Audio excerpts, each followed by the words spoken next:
Hi friends, ഇന്ന് ഞാനൊരു breakfast recipe ആയിട്ടാണ് വന്നിട്ടുള്ളത് കേട്ടോ. അപ്പോൾ ഇടിയപ്പവും നല്ല മുട്ടക്കുറുമയുടെ റെസിപ്പിയാണ് കേട്ടോ. അപ്പോൾ ഇടിയപ്പം നല്ല സോഫ്റ്റ് ഇടിയപ്പമാണ് ഉണ്ടാക്കിയിരിക്കുന്നത്. അപ്പോൾ എല്ലാവർക്കൊക്കെ അറിയായിരിക്കും ഇടിയപ്പം ഉണ്ടാക്കാൻ, എന്നാലും നിങ്ങളുമായിട്ടൊന്ന് ഷെയർ ചെയ്യാമെന്ന് വിചാരിച്ചു. എന്നാൽ നമുക്ക് വീഡിയോയിലോട്ട് പോകാം. അതിനായിട്ട് ഞാനിവിടെ 1 കപ്പ് അരിപ്പൊടി എടുത്തിട്ടുണ്ട്. വറുത്ത അരിപ്പൊടിയാണ് കേട്ടോ. ചിലർ പച്ച അരിമാവിലൊക്കെ ചെയ്യാറുണ്ട്, പക്ഷേ വറുത്ത അരിപ്പൊടിയിൽ ചെയ്യുമ്പോഴാണ് എപ്പോഴും നല്ല ടേസ്റ്റ്. നല്ല തിളച്ച വെള്ളം, ഇച്ചിരി ഉപ്പൂടെ ഇട്ട് കൊടുത്തിട്ട് നല്ല തിളച്ച വെള്ളം നമുക്ക് അതിലോട്ട് ഒഴിച്ചു കൊടുക്കാം. എന്നിട്ട് നന്നായിട്ട് നമുക്കതൊന്ന് മിക്സ് ചെയ്തെടുക്കാം. ഒരുപാട് വെള്ളം കൂടി പോകരുത്, എന്നാൽ വെള്ളത്തിൻ്റെ കണക്കനുസരിച്ചാണ് നമ്മുടെ ഇടിയപ്പത്തിൻ്റെ സോഫ്റ്റ് ഉണ്ടാകുന്നത് കേട്ടോ. അപ്പം വെള്ളം കണക്ക് നല്ല കൃത്യമായിരുന്നാൽ നമ്മുടെ ഇടിയപ്പം നല്ല പഞ്ഞു പോലെ ഇരിക്കും. അപ്പോൾ അതേ മാവ് നല്ലപോലെ റെഡി ആയിട്ടുണ്ട്. ഇനി നമുക്കൊന്ന് തണുത്തതിന് ശേഷം നമുക്കതൊന്ന് പിഴിഞ്ഞെടുക്കാം. അതിനായിട്ട് ഞാനിവിടെ നമ്മുടെ തട്ടെടുത്തിട്ടുണ്ട്. അതിലോട്ട് കുറച്ച് തേങ്ങ വേണമെങ്കിൽ ഇട്ട് കൊടുക്കാം, ഇഷ്ടമുണ്ടെങ്കിൽ മാത്രം ചേർത്താൽ മതി കേട്ടോ. ചിലർക്ക് തേങ്ങ ഇഷ്ടമല്ല, അപ്പോൾ ഞാൻ ഇന്ന് അതിലോട്ട് പിഴിഞ്ഞൊഴിക്കുന്നുണ്ട്.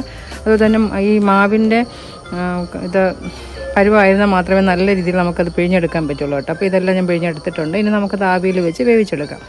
അപ്പോൾ ഞാനൊരു ഇഡ്ഡലി പാത്രത്തിലോട്ട് വെച്ച് കൊടുക്കുന്നുണ്ട്. അപ്പോൾ 3 തട്ട് ഞാൻ വെച്ച് നമുക്ക് അടച്ച് വെച്ചിട്ട് ഒരു 10-15 മിനിറ്റ് കഴിയുമ്പോൾ തന്നെ അത് നമുക്ക് വെന്ത് കിട്ടും കേട്ടോ. അപ്പോൾ ഒരു 10 മിനിറ്റ് കഴിയുമ്പോൾ തന്നെ അത് വെന്തോളും. അപ്പോൾ അത് നല്ല സോഫ്റ്റ് ഇടിയപ്പം നമുക്ക് റെഡി ആയിട്ടുണ്ട്. അപ്പോൾ നമുക്ക് തട്ടിൽ നിന്ന് മാറ്റാം കേട്ടോ. അപ്പോൾ ചൂടൊക്കെ ഒന്ന് മാറിയതിന് ശേഷം നമുക്കൊരു പ്ലേറ്റിലോട്ട് മാറ്റാം. കണ്ടോ, നല്ല സോഫ്റ്റ് ഇടിയപ്പം, നല്ല പഞ്ഞി പോലത്തെ ഇടിയപ്പമാണ് കേട്ടോ. അപ്പോൾ നിങ്ങളെല്ലാം ഇതുപോലെ ഒന്ന് ഉണ്ടാക്കി നോക്കണം കേട്ടോ. എന്നിട്ട് എനിക്ക് കമൻറ്റ് ഇടുകയും വേണം. ഇനി നമുക്ക് ഇതിൻ്റെ കൂടെ കഴിക്കാനായിട്ട് ഞാനിവിടെ എടുത്തിരിക്കുന്നത് എന്താണെന്ന് അറിയുമ്പോൾ മുട്ടക്കുറുമയാണ്.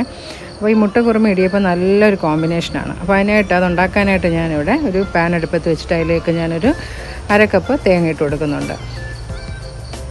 ഇനി അതിലേക്ക് ഞാൻ ഇടുന്നത് എന്താണെന്നറിയാമോ, കുറച്ച് ചെറിയ ഉള്ളിയാണ്, അതുകൂടെ ഇട്ട് കൊടുക്കാം. അപ്പോൾ ഈ ചെറിയ ഉള്ളിയൊക്കെ ചേർക്കുമ്പോഴാണ് ഇതിന് നല്ലൊരു ടേസ്റ്റ് കിട്ടും കേട്ടോ. ഇനി കുറച്ച് പെരുംജീരകം കൂടെ ചേർത്ത് കൊടുക്കാം. ഇനി ഒരു കഷ്ണം പട്ട ചേർക്കാം. അപ്പോൾ ഇതിൻ്റെയൊക്കെ അളവ് ഒരുപാട്, പട്ടയുടെ ഒന്നും അളവ് ഒരുപാട് അങ്ങ് കൂടിപ്പോകും. കാരണം പട്ടയുടെയൊക്കെ അളവ് കൂടുകയാണെങ്കിൽ ഒരുമാതിരി കുത്തലുണ്ടാക്കുന്ന ഒരു ഇത് കിട്ടും മസാലയുടെ. അതിന് ഒരു 2 ഏലക്കൂടെ ഇട്ട് കൊടുത്തിട്ടുണ്ട്. ഇനി കുറച്ച് മഞ്ഞൾപ്പൊടി കൂടെ ചേർത്ത് കൊടുക്കാം.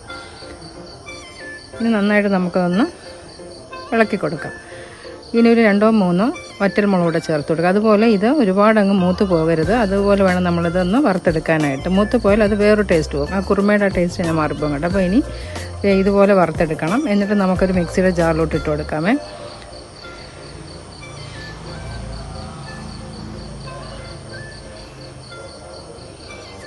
തണുത്തതിന് ശേഷമാണ് ഇതിലോട്ട് ഇട്ട് കൊടുക്കാനായിട്ടുള്ളത്. ഇനി നമുക്ക് ആവശ്യത്തിനുള്ള വെള്ളം ഒഴിച്ചു കൊടുത്തിട്ട് നന്നായിട്ട് നല്ല പേസ്റ്റിൻ്റെ രൂപത്തിൽ അരച്ചെടുക്കാം. അപ്പോൾ ഞാനിത് അരച്ചെടുത്ത് വെച്ചിട്ടുണ്ട്. ഇനി നമുക്ക് ഒരു പാൻ ചൂടായിട്ട് അതിലോട്ട് ഒഴിച്ചു കൊടുക്കാം. നമുക്ക് ഇപ്പോൾ താളിക്കുകയൊന്നും വേണ്ട. ഇനി നമുക്ക് ആ മിക്സിയുടെ ജാറിൽ കുറച്ച് വെള്ളം കൂടെ ഒഴിച്ച് നമുക്ക് അതിലോട്ട് ഒഴിച്ചു കൊടുക്കാം. എന്നിട്ട് ഇനി ആവശ്യത്തിന് ഉപ്പ് കൂടെ ചേർത്ത് കൊടുത്തിട്ട് എല്ലാം കൂട്ടിയിട്ട് നന്നായിട്ടൊന്ന് ഇളക്കി കൊടുക്കാം. എന്നിട്ടത് നന്നായിട്ടൊന്ന് തിളയ്ക്കണം.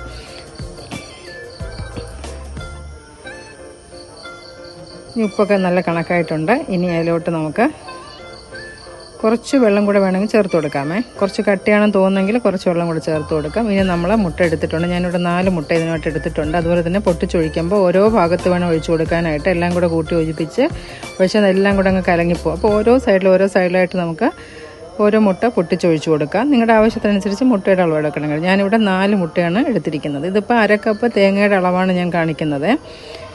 അപ്പോൾ 4 മുട്ട ഞാൻ 4 വശത്തോടു കൂടി ഒന്ന് അകൽച്ചയിൽ അതൊന്ന് ഒഴിച്ചു കൊടുത്തിട്ടുണ്ട്. ഇനി നമുക്കതൊന്ന് ചുറ്റിച്ചു കൊടുക്കണം. അപ്പോൾ അതൊക്കെ നമുക്കൊന്ന് ചുറ്റിച്ചു കൊടുക്കാം. ഇത് നമ്മുടെ ഒരു വശം അതൊക്കെ നന്നായിട്ട് വെന്ത് വന്നിട്ടുണ്ട്. ഇനി നമുക്കതൊന്ന് മറിച്ചിട്ട് കൊടുക്കാം.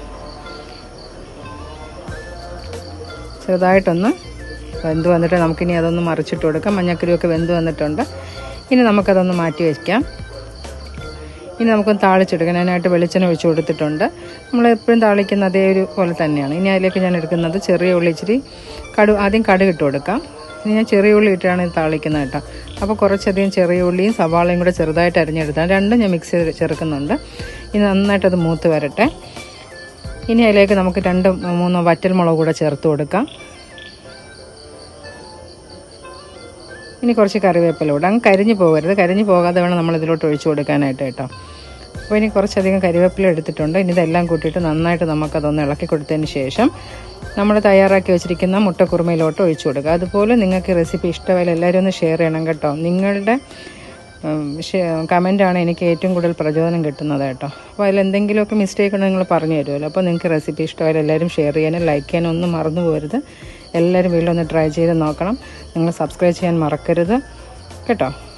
അപ്പോൾ നല്ലൊരു കോമ്പിനേഷൻ ഫുഡാണ് ഇത്. ചപ്പാത്തിയുടെ കൂടെയോ ഏതിൻ്റെ കൂടെ വേണോ നമുക്ക് കഴിക്കാം. അപ്പത്തിൻ്റെ കൂടെയൊക്കെ കഴിക്കാൻ പറ്റിയോ ഒരു കുറുമക്കറിയാണ് കേട്ടോ. അപ്പോൾ നിങ്ങളെല്ലാവരും ഒന്ന് ട്രൈ ചെയ്ത് നോക്കണം കേട്ടോ. എന്നിട്ട് നിങ്ങൾ ഫീഡ്ബാക്ക് അറിയിക്കണം. Thank you.